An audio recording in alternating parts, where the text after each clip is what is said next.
Hi, welcome to my channel. పిల్లలు ఎంతగానో ఇష్టపడే బండి మీద దొరికే చిప్స్ మసాలా ఇవాళ చిటికలో చేసేద్దాం. చక్కగా ఇట్లా నూనెలో తీసిన చిప్స్,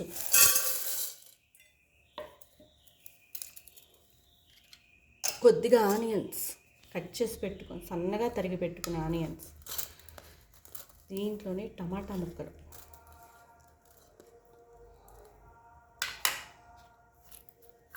వేయించి పెట్టుకున్న పల్లీలు,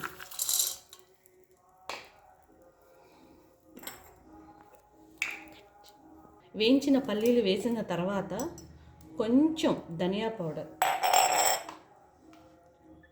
కొంచెం సాల్ట్, కొంచెం కారం, చాలా టేస్ట్గా ఉండడానికి కొంచెం నెయ్యి,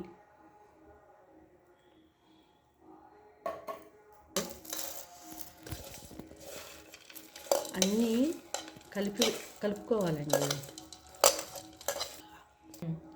కొంచెం సన్నగా తరిగి పెట్టుకున్న పుదీనా, కొత్తిమీర, ఇలా మొత్తాన్ని చక్కగా కలిపేసి ఇలా తయారు చేసి పెట్టుకున్న మిశ్రమానికి కొంచెం ఉల్లిపాయలు జోడించి, లెమన్, కొంచెం లెమన్ పిండుకొని, కొంచెం కొత్తిమీర అండి. ఇప్పుడు చూడండి ఎంతగానో టేస్ట్గా ఉండే చిప్స్ మసాలా ఈజీగా తయారైపోయింది.